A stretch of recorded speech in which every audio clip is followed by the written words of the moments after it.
द्वितीयम्पि धम्मं शरणं गच्छामि Tutiyampi sanghang saranang gacchami. द्वितीयम्पि सङ्घं शरणं गच्छामि Tatiyampi buddhang saranang gacchami. तृतीयम्पि बुद्धं शरणं गच्छामि Tatiyampi dhammang saranang gacchami. तृतीयम्पि धम्मं शरणं गच्छामि Tatiyampi sanghang saranang gacchami. तृतीयम्पि सङ्घं शरणं गच्छामि Panatipata veramani sikkhapadang samadhiyami. पाणातिपाता वेरमणि सिक्खापदं समादयामि Adinna veramani sikkhapadang samadhiyami. अदिन्नादाना वेरमणि सिक्खापदं समादयामि Kamesu micchācara veramani sikkhapadang samadhiyami. कामेषु मिच्छाचारा वेरमणि सिक्खापदं समादयामि Musavada veramani sikkhapadang samadhiyami. मूसावादा वेरमणि सिक्खापदं समादयामि Surameraya majjapama datthana veramani sikkhapadang samadhiyami. सूरामेरयमच्छपमादट्ठाना वेरमणि सिक्खापदं समादयामि Tisaranena saddhing panchasilang dhammang sadhukang surakhitang katva appamadena sampade tabbang. अहं बन्ते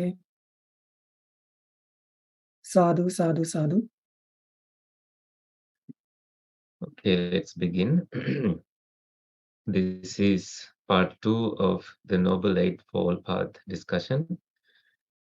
And those who were here last week are aware that we have discussed the Sammaditthi, the right understanding aspect of the Noble Eightfold Path.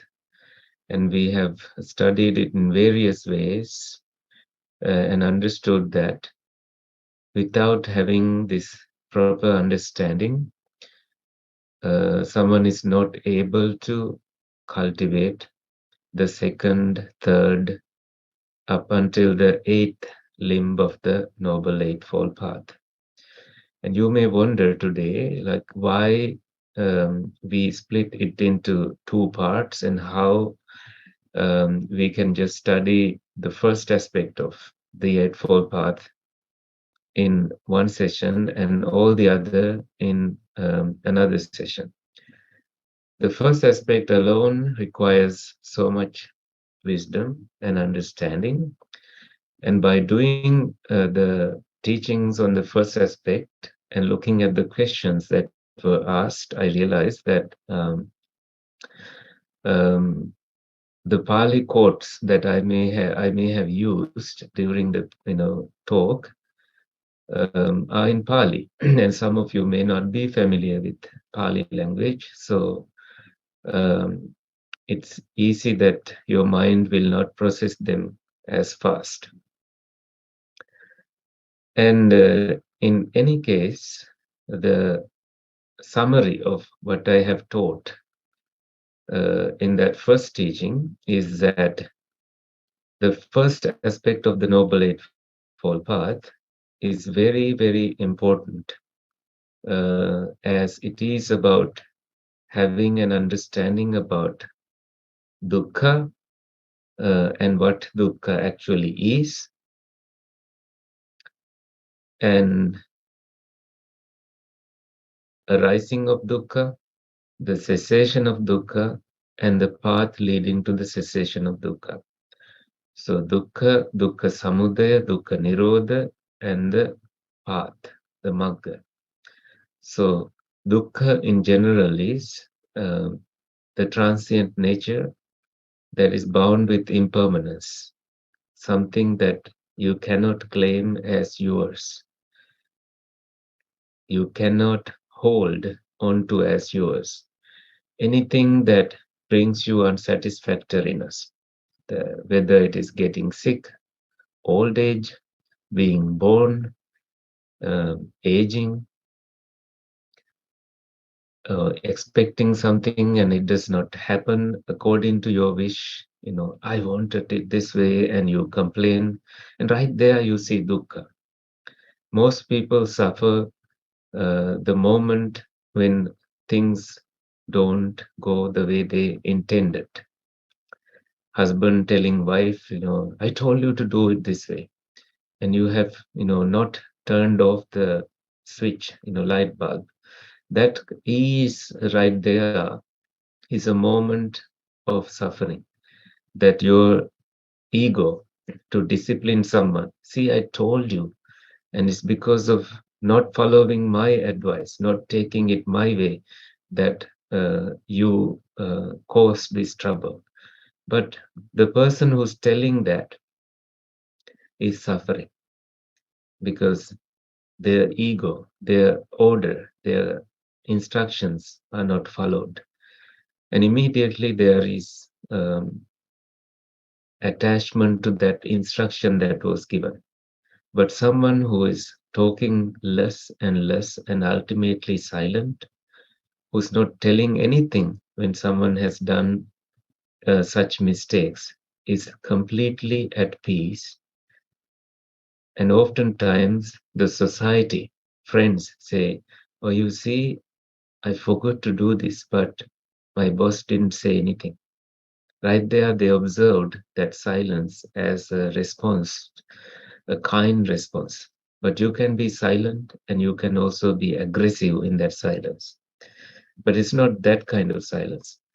Anything can go in any way and you have equanimity. So, right understanding right there brings you freedom from a little bit of dukkha. In other words, uh, suppose there is any examination that you have to take, and that you have taken 99 marks, and now you worry about the last 100th mark that was not given to you.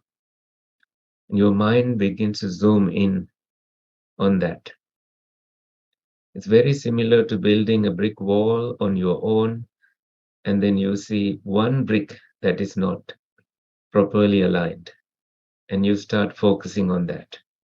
There is suffering there. So suffering is birth is suffering, aging is suffering, death is suffering, um, and getting sick is suffering. In brief, having to live with people that you don't like is suffering, and having to separate from those you love to live with is suffering, and things not going your way is suffering. You wish something and you don't get it, that is suffering. And in brief, 5 aggregates is suffering. And what are the 5 aggregates? Form aggregate, feelings aggregate, perception aggregate, formations aggregates, the aggregate, and consciousness aggregate. These are all about dukkha as they arise and we are not able to see the cessation, and they pass away, and they continuously keep arising and bothering a being who exists in any form of existence in the samsara. All right, I saw a message coming. Let me see. It came from your organization. If my voice or something is affected, or you are just sending the YouTube link. It's all right. And let's now see how to overcome this suffering. It's in this very eightfold path. And right now you can experiment it. See your attachments right now. And we are looking at the second aspect of the Noble Eightfold Path today. That is called Samma Sankappa, right thoughts. Samma means harmonious, right? And Sankappa, thoughts. Where do you have the thoughts? You have them in your mind. If you have a thought of attachment, you are suffering. If you don't have that thought of attachment, you are not suffering. Isn't it some relief?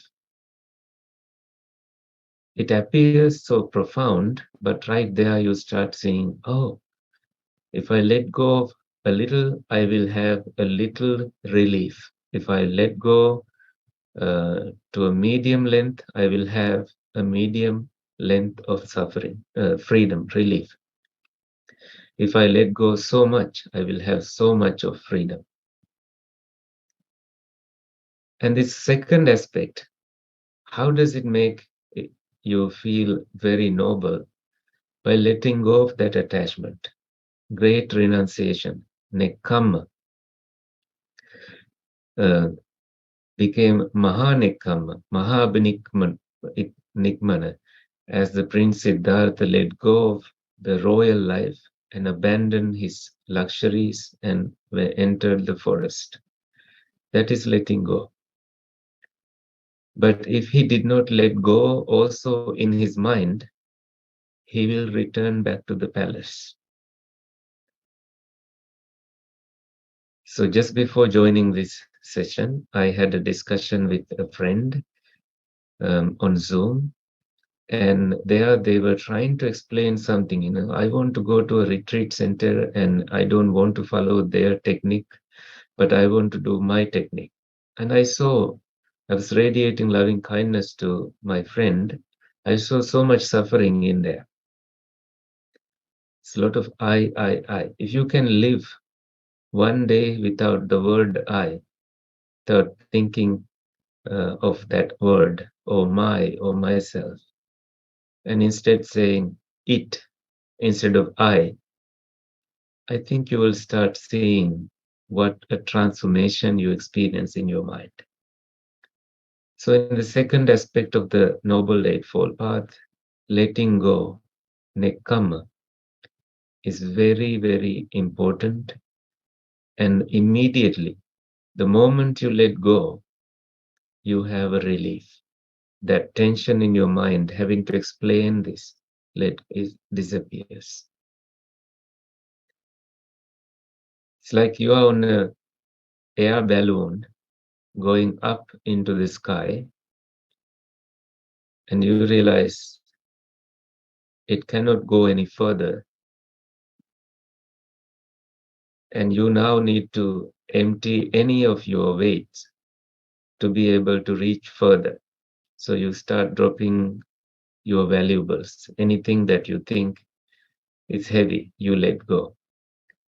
All that is left is just you and the air balloon. So it starts climbing. But now you realize it will not go any further.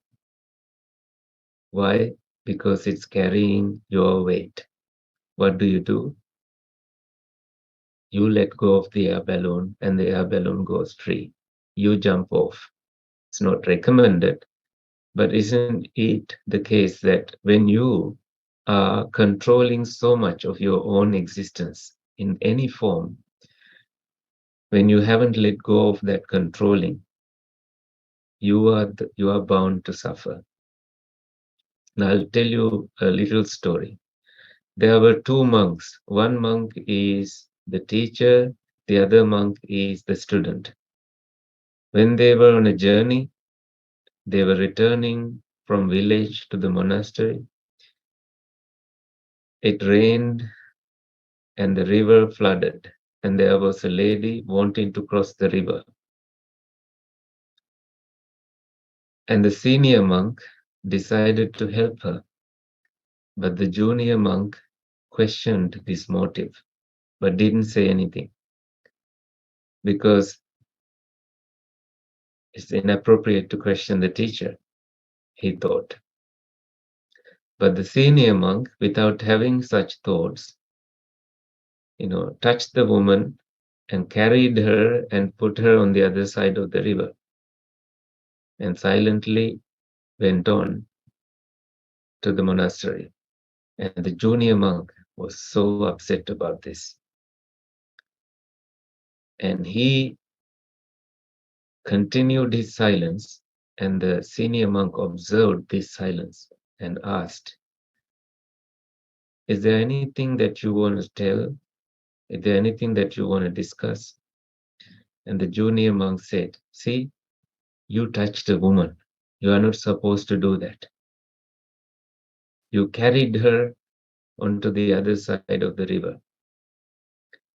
And the senior monk very compassionately said, "Well, I did touch her, but I also put her down on the other side of the river. It seems like you are still carrying her in your mind." See, this is a story of letting go. Most things that you haven't let go have never brought you any peace. Letting go, you go to the furthest end of it by letting go of perceptions, sanya, feelings, any feeling that you have, coming at equanimity. There is neither perception nor non-perception, nothing to perceive there. Very subtle state of your mind. And that kind of mind is ready for cessation. But cessation alone does not give you nibbana unless you emerge from it and experience, oh, things are now different. It's like a tadpole coming out of water and for the first time experiencing the land. The world so different. Perspectives are different. Experience ceased, and now you are ready to let go of greed as you start seeing their arising and cessation. Hatred, as you start seeing the arising of hatred and cessation. And delusion, as you start seeing the arising of delusion and cessation of it. So, with that, we can explore a little bit more about the second aspect of the Noble Eightfold Path. Nekkhamma Sankappa, the thoughts of letting go, give you freedom from dukkha. Avyapada Sankappa, thoughts of loving kindness, no anger, gives you freedom from dukkha. The Buddha said, if you radiate loving kindness, even for achara sanghata mattang, for a moment of making a snap using your fingers, even for that kind of a moment, it gives you so much of benefits. So always resort into loving kindness, not hatred. Hatred is easy. Getting angry is easy, but what is difficult is resort into loving kindness. Why? People don't do beneficial things. When you radiate loving kindness, you are the first person to benefit from it. Nobody else. But holding on to anger, listen to your wisdom now. Holding on to anger is like keeping something burning in your hand and wanting somebody else to be burnt. Or it is like drinking poison and wanting somebody else to die. They don't die, you die from anger. So, because of right understanding, you see that there's no use of holding on to any anger. You let go. And you begin immediately seeing the benefit of Dhamma. Sandittika, immediately effective nature of Dhamma, the quality of Dhamma, that you start to feel relief. Oh, I do feel this relief. Why? Instead of hating someone, you started loving kindness. So Nekamma thoughts of letting go, and then Avyapada thoughts of non-anger, and thirdly, Avihimsa thoughts of non-harming, no cruelty, immediately bring you freedom from dukkha. Imagine if it can bring you that kind of freedom momentarily. Think about letting go of everything, every attachment, letting go of all anger forever, for the eternity, letting go of cruelty forever. How much peace your mind will experience. How hard it is to find a noble being who has completely let go of greed, hatred, and delusion. These three conceptualizations in the mind. When you start seeing that, isn't it possible that this person's mind becomes so pure for all the times? And because of the relief they experience, they always keep going back to having right thoughts, thoughts of letting go, thoughts of loving kindness, thoughts of not having any cruelty toward oneself and others. And it leads to the next aspect of the Eightfold Path. They begin speaking the truth. They begin speaking gentle words. They begin speaking timely. They begin, always not being harmful toward others. They don't use mukhasatta, words like weapons that can be destructive to someone else. Instead, they use madhura, sweet words. If they can do that, they have the training to remain silent. See, we have now discovered Samma Ditti, right understanding, Samma Sankappa, right thoughts, and then Samma Vacha, right words, right speech, proper speech. Those who have cultivated the speech, they are believed, they are trusted by so many in the world. People believe their words. It's like a sweet fragrance coming out of their mouth, that they have shared something valuable to the world through speaking.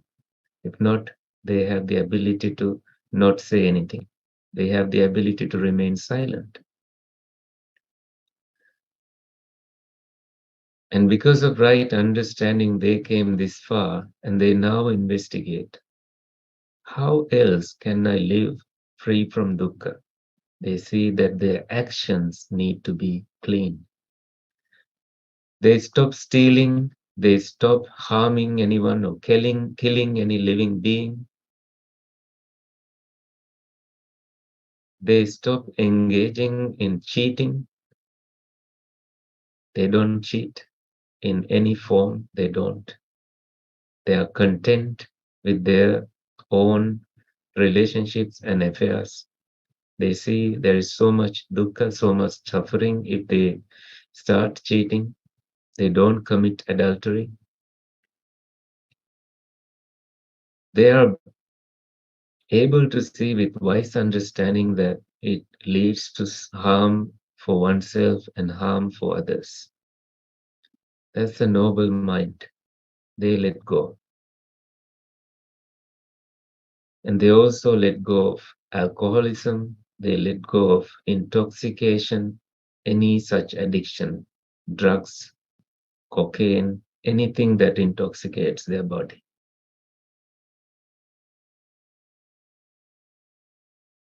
When their actions become so pure, they look at the noble livelihood.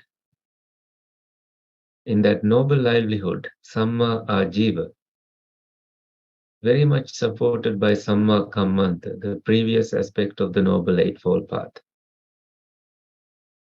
Right deeds, right actions lead into a right livelihood, where you don't sell animals, you don't sell harmful weapons, you don't sell meat, you don't sell liquor, you don't sell poison.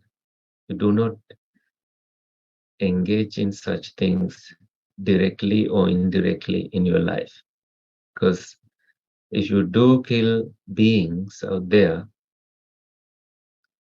as a form of living, you see that it creates so tremendous amount of suffering within your own being. With that understanding, you resort to a righteous way of living. You ask for suggestions from your friends and you begin, oh, this is not harmful to me. This is not harmful to anyone out there. This is not harmful to any living entity. So you begin living harmoniously. That is called Samma Ajiva, right livelihood. The way you make an income is no way harming anyone in the world. And now you have prepared yourself appropriately and you see what else can I do to overcome any suffering. That question leads to making a proper effort, Samma Vayam. In there, you see 4 aspects. You see what is wholesome and what is unwholesome.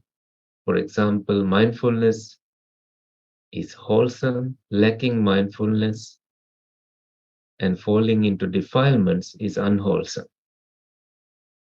When you start seeing like that, you start seeing, oh, I have 4 ways to make effort. The first way is about what is unwholesome. When you see anything unwholesome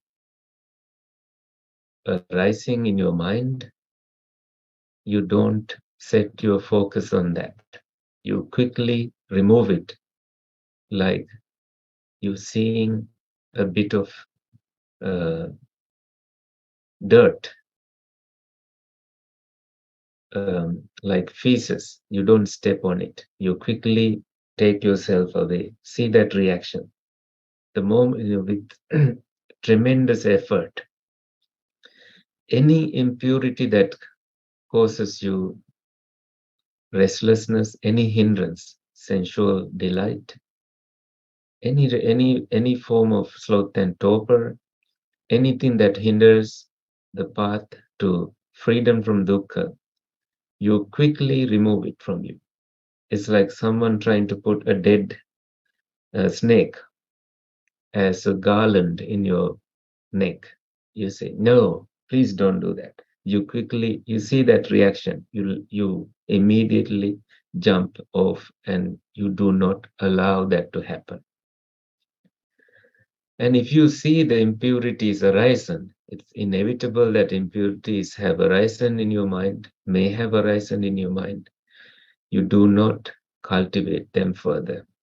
You reduce them and then make them zero and keep it that way. So you do not make new defilements, or you do not continue the arisen defilements. And what about the good side, wholesome aspects? When you see that anything wholesome has arisen in you. Generosity, mindfulness, investigating your experience, gladness, jhanas, you cultivate them. That is right effort. And when you see mindfulness has already been established in you, you develop them further. That is right effort. Before it has arisen, you make sure that it arises. And when it has been arisen, you cultivate it further. Why? You see, you had the right understanding, right thoughts, right speech, right actions, and now you are at right effort.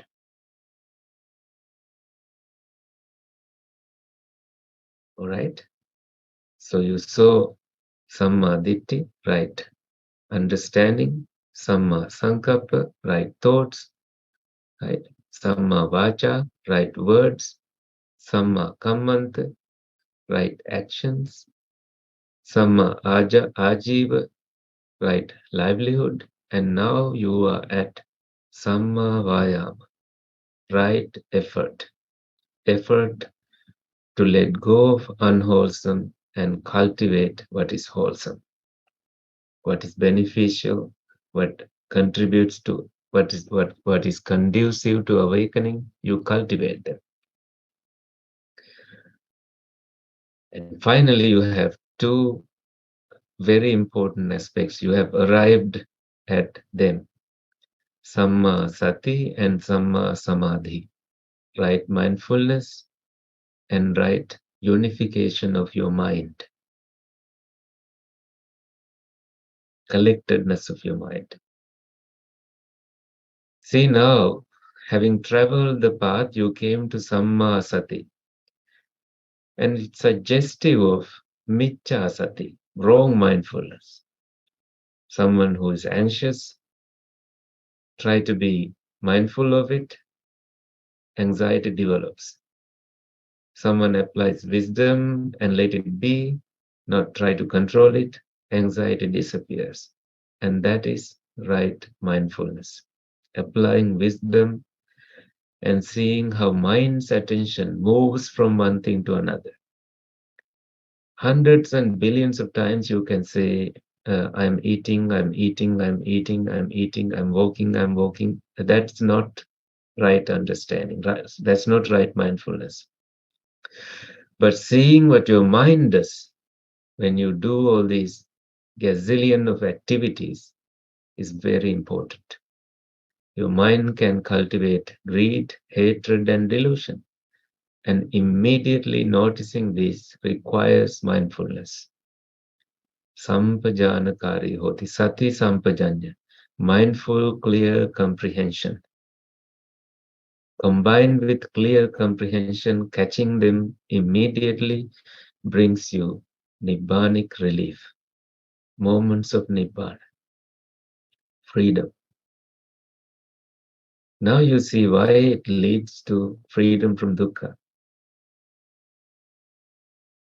Noticing how mind's attention moves from one thing to another with wisdom in such a way that it leads you to skillfully directing your mind towards nibbana is mindfulness. I'll say that again. What is mindfulness? Remembering to observe how mind's attention moves from one thing to another in such a way that it is focused on nibbana, freedom from dukkha, is mindfulness. Very skillful directing of your mind. Think about your own experience of having some bodily pain. Mindfulness is directed at it now. Now you have a pain in your knee. And this pain, wisdom tells, applying wisdom with mindfulness tells that, oh, it's a bodily pain. Now you are conscious on it. And you see, when you have consciousness, you are experiencing a body. and suddenly somebody brings ice cream. You forget about the knee pain and you like ice cream. And now the mindfulness goes to how that liking to ice cream came about. That is a mental experience. You became conscious on a visual thing and that mentally you have liked it. When you start seeing Dhamma with that kind of attention to mind's movements, you start seeing whether you are driving, walking, talking, you can pay attention to what mind does and direct it to freedom. And now you see the value of collectedness, unification, samadhi. Dhi is mind and intelligence. Sama is equality, keeping it balanced. Samadhi, very lotus-like mind. Seeing the impurities like in a lotus, around the lotus there are impurities, even on those petals that are coarse. And when the wisdom lights, the sunlight land on the lotus, you look at my hands, it opens little by little. And inside is fragrance and beauty and virtues and qualities. And more layers open. The mind opens like each jhana opens within, one jhana, there is another and another and another. And this is proper samadhi, samma samadhi. First jhana is about letting go of sensual pleasures and hindrances. And there is piti sukha, joy and happiness born of seclusion. And you pervade and permeate your body with that piti sukha, joy and happiness. And now you are ready to enter into the second jhana, samadhi jang piti sukha. Previously in the first jhana, it was viveka jang piti sukha. In viveka jang piti sukha, it is pleasure and happiness, joy and happiness born of seclusion, seclusion from hindrances, seclusion from sensual objects, closing your eyes, and so on. And the second jhana arises from unification of your mind, samadhi. And there is happiness and joy because of that unification. It's inevitable that you get there. That is samadhi, right? Samadhi. And third jhana has silencing of your thoughts and equanimity. Noble silence. Less and less thoughts lead to purification of mindfulness through equanimity. Upekka sati parisuddhi. That is entering into the fourth jhana. When you have that kind of profound equanimity, your mind begins to expand. You see infinite space as a base and you cultivate expansion. Space is infinite. Letting go of all forms, you enter that base. And now your focus is on the mind that is experiencing the infinite space. That is consciousness, infinite consciousness. And that you become the base of it and you cultivate it. And now you see, oh, if it was space and if it was consciousness infinitely, what if the disappearance of this space and consciousness, it is nothingness. You are in a blank. And what is the last attainment, last samapatti, very fine base that is called perceiving or non-perceiving of something, neither perception nor non-perception. Barely perceive anything, no excitement at all. In there, everything is ready to be vanished. you experience, you fall into cessation of consciousness and feelings and perceptions. When there is no perception to perceive, no feelings whatsoever, pleasant, unpleasant, or neutral, you have nothing to be conscious on. You see cessation right there, but it's not Nibbana yet. You come out of that experience. As you see the path you traveled so far, from right understanding to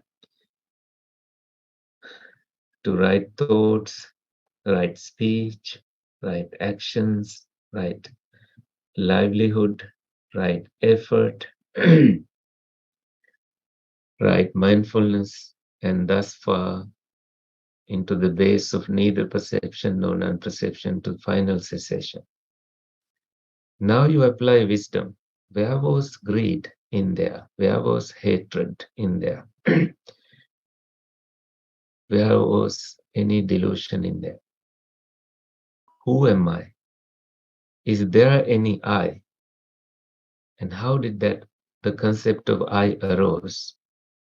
And how empty is that to have that concept? And eventually, you, as a noble being, decide that because of attachment, you wandered many births, and now you don't see any point. Because of not seeing the Dhamma as it is, you wandered everywhere. Your mind was as a hamster, like continuously in a cycle, hamster on a wheel, unstoppable. And now you have so much unification of mind, like you are completely stilled. All the beautiful experiences keep nourishing you, watering you, cooling you down, and giving you the ultimate peace of Nibbana. No fire, nothing, no fuel burning, and you are at final wisdom, proper jnana, proper knowledge, and proper vimutti, samma vimutti, completing the path and becoming an arahant. Any questions? Yeah, sadhu, sadhu, sadhu, Bhante, for the Dhamma discourse tonight. Now we will open the forum for question and answers. If you have any questions,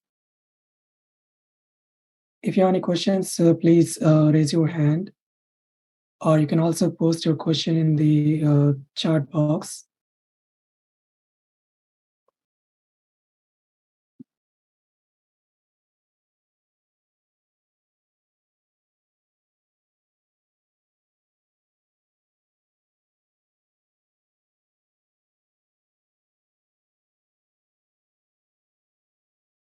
If you have any questions, please raise your hand.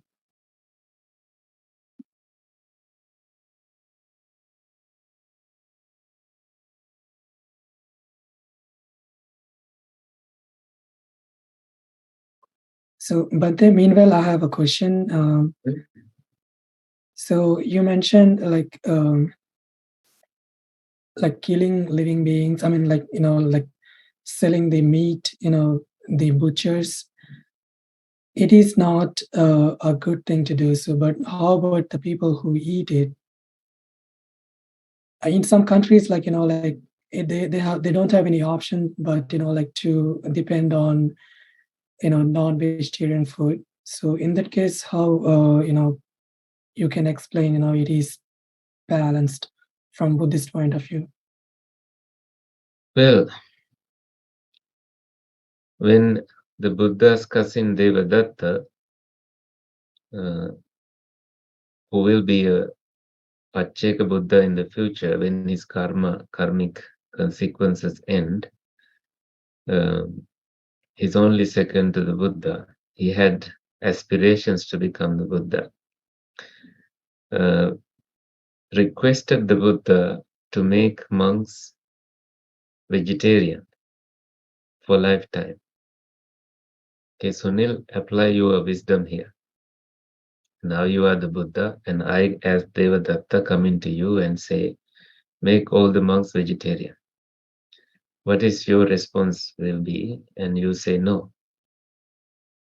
For the same reasons, when you go to some remote areas and your lifestyle as a monk is begging and you beg for 10 days, you only receive some form of meat.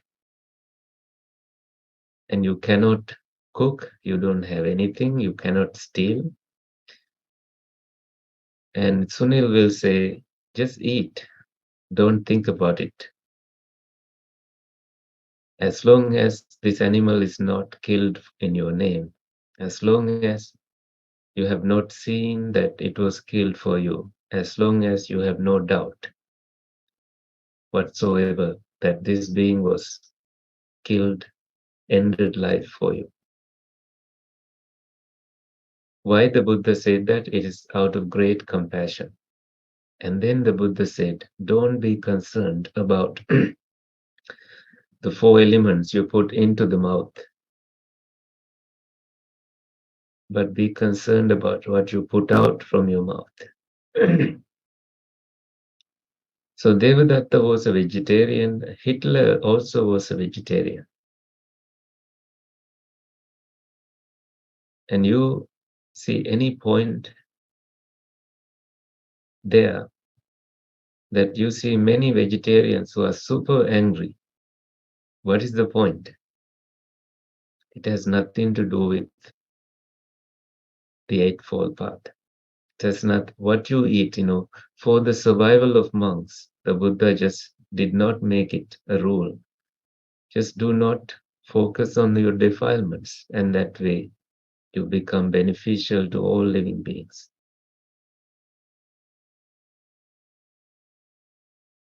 Yeah. Thank you, Bante. Sadhu, sadhu, sadhu.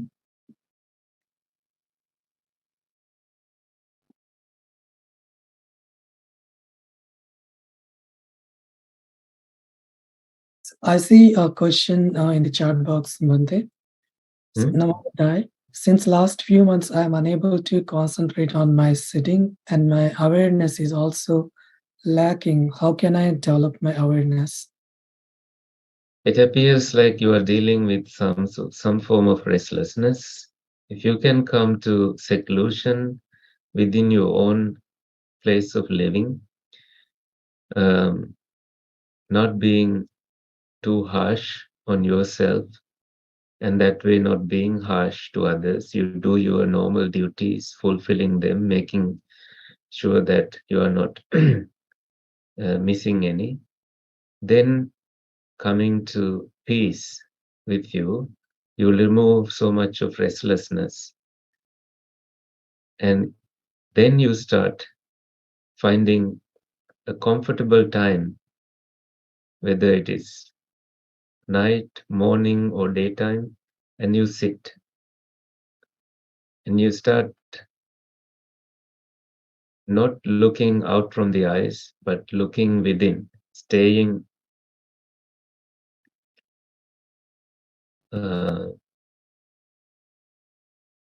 quiet in your eyes, quiet in your ears, quiet in your nose. You do not send any signals out there. You let that restlessness be buried and settled. And you will see your awareness coming back, purity of mind arising, and your right effort guiding you onward toward unification of mind. See, I hope that will help. Yeah. Thank you, Bante. Sadhu, sadhu, sadhu. I see another question in the chat box here from Rashmi and Arath. Namo Buddhaya Vandami Bante. My question is that I'm not eating meat I'm a vegetarian. However, being a woman, I have to cook meat for my family, but while cooking, I am sharing a metta with that food. If I cut the meat and cooked it, does I am also doing akusala kamma? This question is wrong. The understanding is wrong. Why? There was a Sotapanna woman, very wealthy woman. She saw this man who is a hunter bringing so much meat, and she fell in love with him. She went behind and married him and had 7 children, and these children married to 7 wives, and all of them were hunters. She prepared the food for them, she prepared all the utensils, and she was still a Sotapanna. And one time, the Buddha went to help this family. The Buddha went to the forest and removed the traps, and the main hunter was super angry. And he started seeing who has removed these traps, and he saw the Buddha and wanted to shoot at the Buddha. And he could not move because of the power of the Buddha's psychic abilities. And the oldest son went looking for the father. Same thing. The second son, all the 7 sons, now 8 of them went missing. And now the mother and 7 wives also went. They saw what had happened. And the mother immediately recognized the Buddha and said, "My father has come for the benefit of all of us." When she said, "My father," everybody thought, oh, it is her father. But it's not the case. It's not her father. It's just the Buddha being called the father. And then the Buddha gave Dhamma teaching, and they all let go of their unwholesome deeds, and they became Sotapannas. And then the monks asked, how come such a Sotapanna lady go and help a hunter? And didn't she do akusala? And then the Buddha said, you can have a wound in your hand, but if you don't have a wound in your hand and you touch poison, it does not enter your body. In the same way, if you don't have the intention of harming anyone in your mind, and your intention is to prepare a meal, how can you create any unwholesome karma, akusala karma? I hope that answers your wisdom, and that way you find the answer there. Yeah. Thank you. Many people easily get trapped in vegetarian question, and it's all Dhamma discussion, also about Noble Eightfold Path. Then they start having thoughts about, oh, is this good, is that good? Not knowing how to look at what is wholesome and what is unwholesome. The moment you start seeing that there is no papa thoughts in your mind, there's no regret in your mind, you are free. That is the benefit of learning wisdom aspect of Dhamma. It does not give you a guarantee to kill anyone. It only gives you a certificate to assure safety and security to all living beings, including yourself.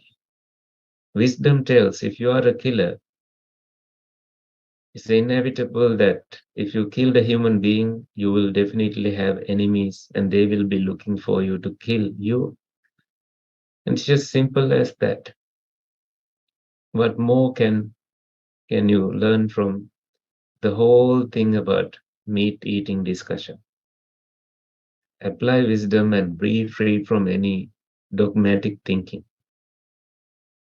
Otherwise, you are forever stuck in some kind of, defense technique using Dhamma, when in reality, Buddha's great compassion was to liberate you from dukkha. So please don't make it a discussion about what to eat, what not to eat. This is about Noble Eightfold Path. Yeah. Thank you, Bante. I see another question in the chat box from Tumana. Bante, how to let klesha go if it comes very often and not removed totally? See, you are controlling. You cannot remove it unless you have the right understanding about what is arising and what is passing away. Setupala, causes and effects. Defilements are no different from that. Seeing the escape, the disadvantage of entertaining any defilements gives you the message in wisdom to, oh, I must let go. And right there you start seeing the wise person's luminosity aspect of the mind. And that becomes your guiding principle, and thoughts become less and less about defilements. They become more and more about letting go of defilements. Simple as that. If you eat sugar every too often, what you will have? Just dullness of the mind. When you correct your behaviors, you have sharpness of mind. And because of that sharpness of mind, you start seeing what is active and what is inactive. How did you see it? With mindfulness. And now you see what is right mindfulness. Right mindfulness is about letting go of one defiled thought. When you let go of one defiled thought, you can let go of another. And practically, you are a person who let go and arrive at peace. Okay? Yeah. Thank you, Bante. Sadhu, sadhu, sadhu.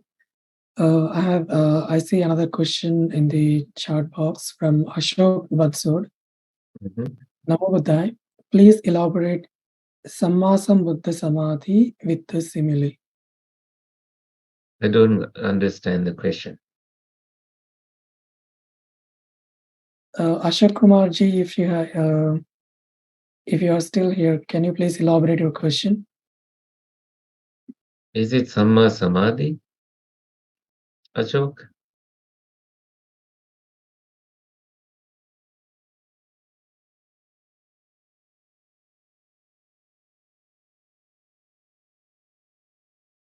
Until Ashok put it together, Dr. Sunanda has a question. Yeah. So, Dr. Sunanda, please introduce yourself. Yes. Vandami Bhante, my question is that, like young children, those who have just got admission in the medical college, they are around 17, 18 years of old. And I want to nurture their mind with the teachings of Buddha, but they are not aware of Dhamma. They may be following some other religion, but I feel that Dhamma will be beneficial to them, and I should explain them about the Dhamma and bring them on, allow them to walk on a path of Dhamma, which will help them in their future. So how I should explain them in short? Can you please tell me something? Well, no, someone who is at medical school has potential to be stressed out about deadlines and exams and memorizing these terms. Dhamma tells them that these are about timing and getting trapped in that momentary pressure of having to accomplish something in such a short time and being smart, because these kids really fight to get into the medical school. But knowing that the Buddha did not go to medical schools at the time telling Dhamma, I think you should not take it seriously to start teaching Dhamma every moment. But when you see an opportunity that someone is stressed, then you apply just this teaching. Simply breathe in peace. Starting from there, if they like, then you begin explaining further about living dukkha free, whether it is a failure or success. Come at the Noble Eightfold Path and see if they are interested in learning it. If they are, then you begin explaining what I explained. Come into right understanding about everything that arises has this transient nature. With that, they don't have to label themselves as failures. So, using their own language, you begin explaining how Dhamma can be beneficial, how peace of mind and being unplugged and tranquility can bring them peace. If they are not interested, don't try to be too talkative about Dhamma and you will not be welcome in their places. So let's be careful, noticing if there is a welcoming gesture, you will teach, you will share. If not, you will wait for the moment. And then when you find the moment, you will say, are you willing to listen to a little bit of something I have understood, something that has helped me through this Dhamma? It's okay that they follow other religions. Please allow them to do whatever that brings them peace. They are informed by families and cultures and traditions. It's not our job to tell them what to do and what not to do. I never tell them anything like that. But I speak to the heart. I tell them, okay, you see, there is some anxiety. Look at this little story. A little boy going to the dentist. There's anxiety there. He hates mom. He hates the doctor. And then somehow he is taken to the dentist only to find out that the dentist appointment is cancelled. So what happened to all that anxiety? So much time he wasted on worrying. And that's how you teach them to smart kids. Tell them, stop worrying about, there's no point worrying about a future event that has not come to you. Instead, see what is productive. What is productive is to focus on what to be done instead of thinking about something you can do, prepare to a test or whatever that is bothering you. And that gives you peace and harmony. That is Dhamma. Thank you, Bante. I just want to share a few things. One thing is that I myself is a dentist, so I have experience about the children who are not willing to take a dental treatment. There you go. Another thing about yeah. Please tell this story to them. Yes. And another thing, I'm a medical teacher. I'm teaching the subject dentistry. So, and I have seen that the medical students are really so much of in a stress, and that stress remains with them because of the lot of studies and a lot of very big syllabus, a lot of working hours and all these things. So they definitely become stressed, and if that stress is not released, it remains with them for lifelong, and that affects their families and their patients and everything. So we have decided to take a foundation course for them, and in that, since I am aware of the Dhamma, I have done my master's in Pali language and literature. So I have decided to teach them Dhamma in a different way. Like I'm going to teach them power of a smile, how the smile is important, and how it will help them in their practice and in their very good, very good. in the patients. Yes, to treat their patient. Secondly, I have decided to take a second topic, that is loving kindness.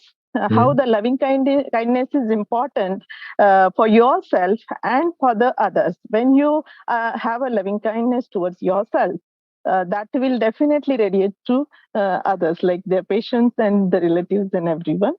Then third topic I have decided about the self-care, where in self-care, they need to take their own care.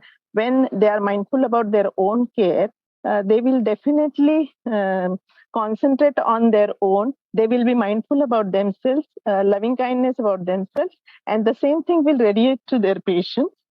Then the fourth topic I have decided about the ethics. So I'm going to teach them about the general ethics of the life and the nature, and the medical ethics. So these are the few topics. In that, I'll be teaching them mindfulness also, and awareness about the day-to-day life. So is that right, Bhante? And I need your blessing to do this foundation course for them. Yeah, well, I see it as just one more thing they have to do. They are still students. You are much more relaxed because you are not sitting for those memory killing exams. I Right. see that you are basically teaching the Eightfold Path in a beneficial way, and self-care aspect is also, very beneficial, as loving kindness is self-care. And there are so many rules about violations that that these students need to be aware of. But if you can make it not an exam, but just not one more thing to do, and somehow show them that do not label yourself for failures that you feel, and bring motivation to their life. Reduce one more thing from their to-do list, but instead seeing the human life as a being that requires loving kindness, compassion, and start teaching the infinite loving kindness, infinite compassion, infinite joy, infinite equanimity. These, I'm sure that smiling aspect and continuous practice of seeing uh, these in their ordinary, simple practice of dentistry will forever have a mark in their life. Yes, Bhante. Thank you so much, Bhante. I need your blessings for that, Of Bhante. course, of course. I'd I like hope to. I will be able to help them in this path. I wish Thank you you, all the Bhante. success in there. Thank you, Bhante. Vandami Bhante. Yeah. Vandami Bhante. Yes. I want to correct my question. Mhm. Kindly elaborate the samadhi with Mhm. simile. That was the question. Yeah. So Because I'm facing the problem. I'm facing the problem every day. I will do a meditation for 1 hour, but it is not to concentration. Well, the Buddha's own similes include 4 similes for Samma Samadhi. The first one is, like just a cool bath powder. When you touch it, it's cool everywhere. When you are in the first jhana, it's absolutely felt that way as coolness all over your body, and you just permeate your body with that coolness, just as the bath powder feels that way across every corner of it. And the second jhana is like a lotus, immersed in water, surrounded by much more dense coolness. That coolness increases as it is just water around you. Water has that effect, keeping you in perfect harmony. The third jhana is like water coming to a pond from every direction, but nothing leaks. It's just equanimity pouring from every direction, that you are free floating. And the fourth jhana is like a transparent white cloth. Just super brightness, purity all over. So these four similes were given by the Buddha for the Samma Samadhi, proper Samadhi. The one I explained is like the lotus example. And if you have seen a lotus, around the lotus, the outer petals are a little dusty because of all the dust around and the exposure to sunlight. But when it starts opening, the inner petals are more delicate, fragranceful, and beautiful, sweet. And samadhi mind opens like that. Inside of each layer is the other layer. Inside in each happens by letting go of what you have already cultivated. Being in perfect harmony in there without rushing, without I being involved. I hope that helps. Thank you, Bande. Sadhu, sadhu, sadhu. Yeah, thank you, I Bande. can take one more question if there is any. Because it's coming to 11 p.m., closer to 11 p.m. here.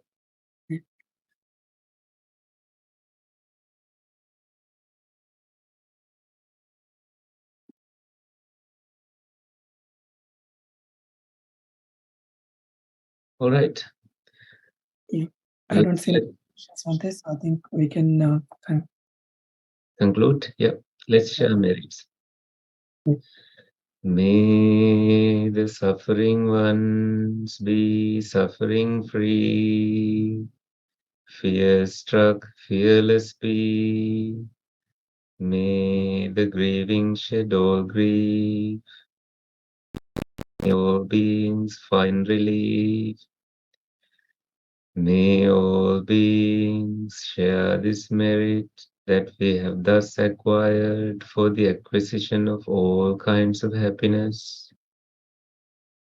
May beings inhabiting space and earth, devas and nagas of mighty power, share this merit of ours. May they long protect the Buddha's dispensation. Sadhu, sadhu, sadhu. Yeah. Thank you, Bande. Sadhu, sadhu, sadhu. I have a few announcements to make. The first announcement is regarding the Dainik Mahaparitta part, the daily Mahaparitta part. So today evening, as per India time, 7 to 8 p.m., there will be Dainik Mahaparitta part on Isigile Sutta and Dhammachakkapavatana Sutta.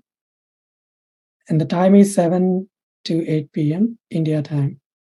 And the next announcement is at 8:30 p.m. as per India time, there will be a Dhamma session on Ana Sunday Online Vihara. And the topic is practicing the Dhamma with a view of, the topic is Revival of Buddhism and Upcoming Challenges by Dayananda Misarkar sir. He is a Pali and Dhamma scholar. And the time is 8:30 p.m. India time. And as per the US, it is 11 a.m. EST. And the last announcement regarding the next week's Dhamma topic, it is practicing the Dhamma with a view to Nibbana by Ms. Radhika Abesekara, Canada. So that's all for tonight. Thank you all for joining today's Dhamma session. So Bhante, do we have your permission to close today's session? Yes. Yeah. Thank you, Bhante. Namo Buddhaya. Sadhu, sadhu, sadhu.